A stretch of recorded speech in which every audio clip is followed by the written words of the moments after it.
Hello বন্ধুরা, welcome to my channel mom blog এনকেতে তোমাদের অনেক অনেক স্বাগত। আশা করি তোমরা সবাই ভালো আছো। এখন তো শীতকাল, এখন তো শিম অনেক ওঠে। তো যাই হোক, আমি তোমাদের সামনে নিয়ে এসেছি শিম চিংড়ি। এটা একটা পুরনো দিনের রেসিপি। চলো আমি এটা কিভাবে বানাই প্রথম থেকে শেষ অবধি তোমরা দেখতে থাকো। আর ভালো লেগে থাকলে তোমরা লাইক কমেন্ট শেয়ার করে দিও, সাবস্ক্রাইব করে দিয়ে পাশে থাকা বেল আইকনটা ক্লিক করতে ভুলো না বন্ধুরা। চলো আমি এটা কিভাবে বানাই আমার সঙ্গে থাকো, দেখতে থাকো। আর হ্যাঁ বন্ধুরা, আমার একটা ফেসবুক পেজও আছে, তোমরা ওখানে গিয়েও একটু ফলো করে দিও। চলো শুরু করা যাক। আজকে তোমাদের সঙ্গে শেয়ার করব শিম চিংড়ি। এই দেখো, শিমগুলোকে আমি ঠিক এইভাবে করে কেটে নিচ্ছি মধ্যিখান দিয়ে। দেখো এইভাবে সব শিমগুলোকে আমি আগে থেকেই কেটে রেখেছি, তোমাদের দেখাবো বলে ওই জন্য দুটো রেখেছি। যে প্রত্যেকটা শিম এইভাবে কেটে ভালো করে একটু ধুয়ে নেব। 100 গ্রামের মতন আমি গুঁড়ো চিংড়ি নিয়েছি শিম চিংড়িটা বানাতে। এটাকে ভালো করে ধুয়ে আমি ভালো করে চিপড়িয়ে জল ঝরিয়ে নিয়েছি। এর মধ্যে একটা ডিম ফাটিয়ে দেবো। এবার দেবো 1 চামচের মতন বেসন। এই দেখো,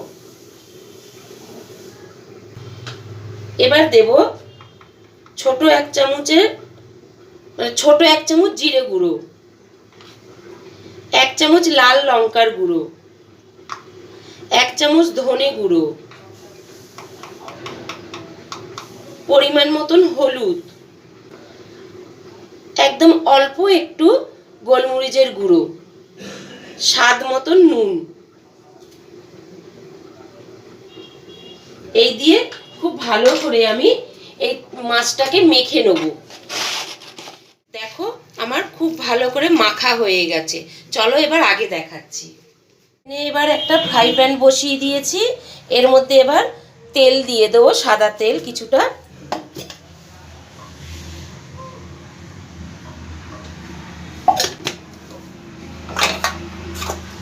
তেলটা গরম হতে দেব।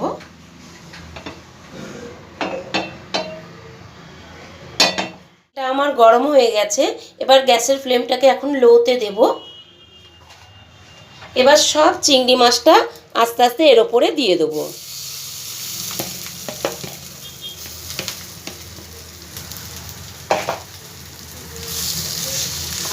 আস্তে আস্তে এইভাবে ফ্রাই প্যানের মধ্যে পেতে দেবো চিংড়ি মাছটা।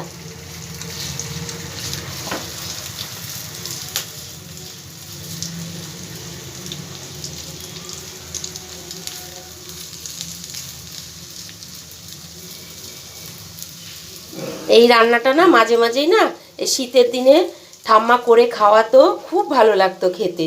তো আজকে মনে হলো, শিম নিয়ে এসছে তোমাদের দাদা অনেকটা, তো মনে হলো যে আজকে তাহলে চিংড়ি মাছটাও যখন পেয়ে গেলাম, তাহলে আজকে এই রেসিপিটা করে আমাদের বন্ধুদের সঙ্গে শেয়ার করি। দেখো খুব ভালো করে পাতা হয়ে গেছে চিংড়ি মাছটা। এবার ওপর দিয়ে একটু ঢাকনা দিয়ে দেবো। আর গ্যাসের ফ্লেমটা এবার মাঝারিতে দেব। দেখো একটা মিক্সিং বোল নিয়েছি। এর মধ্যে 1 চামচ, বড় চামচের 1 চামচ সাদা সর্ষে দিয়ে দিলাম, 4টে কাঁচা লঙ্কা দিয়ে দিচ্ছি, 1 চামচ পোস্ত দিয়ে দিলাম, একটা মাঝারি সাইজের টমেটো 4 টুকরো করে দিয়ে দিচ্ছি, আর একটা বড় রসুনের কোয়া ভালো করে ছাড়িয়ে ওটা আমি দিয়ে দিলাম। দিয়ে এবার এটাকে সম্পূর্ণ পিষে নেবো আমি। দেখো ঢাকনাটা খুলে দেবো। দেখো খুব সুন্দর করে সর্ষে পোস্তটা আমার এই দেখো পেশা হয়ে গেছে। এবার এটা একটা পাত্রে ঢেলে নেব। এবার একবার ঢাকনাটা খুলে দেখব। দেখো ওপরটা কি সুন্দর হয়ে গেছে। এবার আস্তে করে এটাকে উল্টিয়ে দেবো।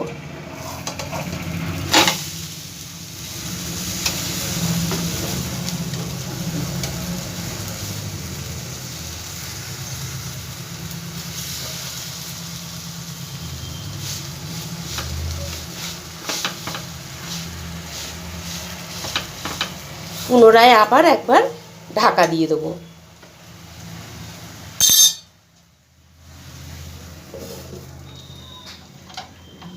দেখো এদিকে আমি ওভেনে কড়াটা বসিয়ে দিয়েছি, কড়ার মধ্যে তেলও দিয়ে দিলাম,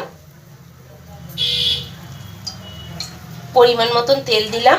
তোমরা কিন্তু চাইলে এটা সর্ষের তেল দিয়েও করতে পারো, তো আমার ঘরে সবসময় খাওয়া হয় না সর্ষের তেলটা, সাদা তেলটাই বেশি আমরা পছন্দ করি। তো যাই হোক, তেলটা আমার গরম হতে দিয়েছি, একবার ঢাকনাটা খুলে দেখব। দেখো উল্টো পিঠটাও আমার হয়ে গেছে। এবার এটাকে নাবিয়ে ঠান্ডা হতে দেব।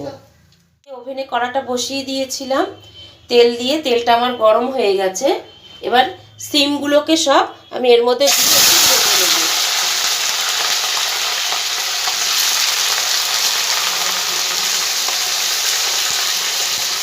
সব সিমগুলোকে ভেজে নেব। ওপর দিয়ে একটু অল্প পরিমাণে নুন দিয়ে দিলাম, আর একটু অল্প পরিমাণে হলুদ দিয়ে দিলাম।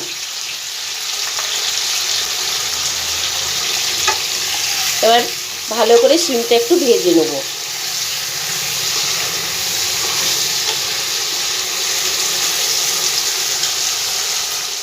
দেখো সিমগুলো আমার সব ভাজা হয়ে গেছে, সিমগুলো আমি এবার আস্তে আস্তে সব তুলে দেবো।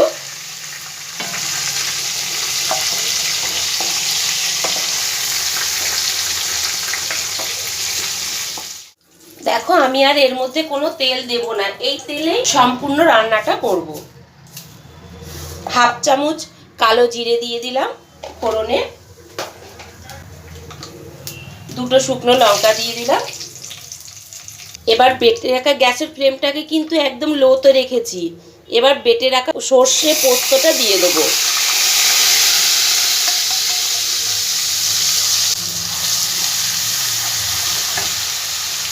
এবার দেব 1 চামচ কাশ্মীরি লঙ্কার গুঁড়ো, পরিমাণ মতন হলুদ গুঁড়ো, স্বাদ মতন নুন। মশলাটাকে ভালো করে একটু ভেজে নেব। তবে যেহেতু সর্ষে পোস্ত দেওয়া রয়েছে, তোমরা তো সবাই জানো সর্ষে পোস্ত খুব একটা ভাজতে নেই, তো সেই কারণে অল্প একটু আমি ভেজে নিচ্ছি।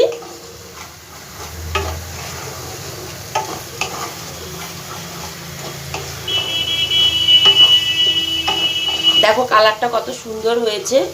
খুব সিম্পল রান্না, খুব একটা ঝামেলা নেই রান্নাটা করতে।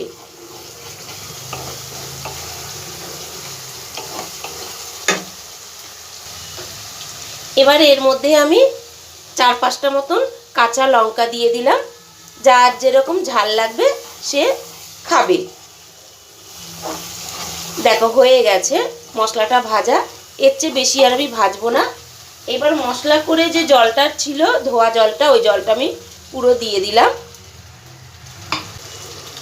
আর একটু দিচ্ছি জল।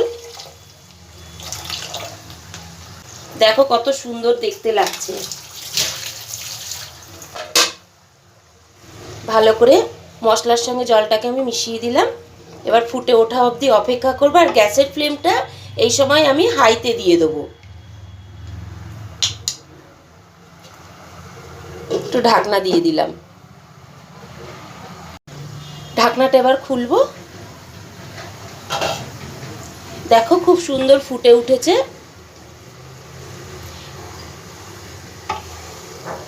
এই পর্যায়ে আমি শিমগুলো সব দিয়ে দেবো এর মধ্যে।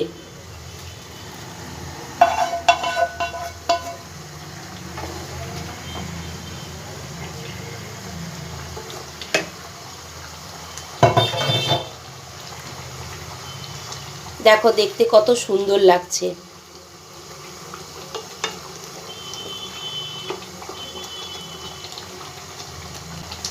এই পর্যায়ে আমি চিংড়ির বড়াগুলো দিয়ে দেবো, বড়া বলো বা বরফি বলো, যাই বলো। এবার আস্তে আস্তে আমি সব দিয়ে দেবো।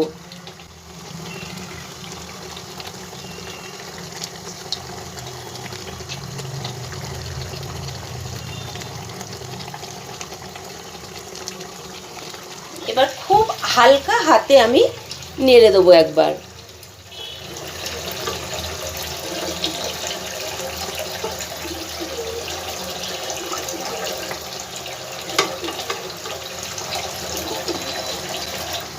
দু থেকে 3 মিনিট আমি একটু ফুটতে দেবো, আর ঢাকনা দেব না।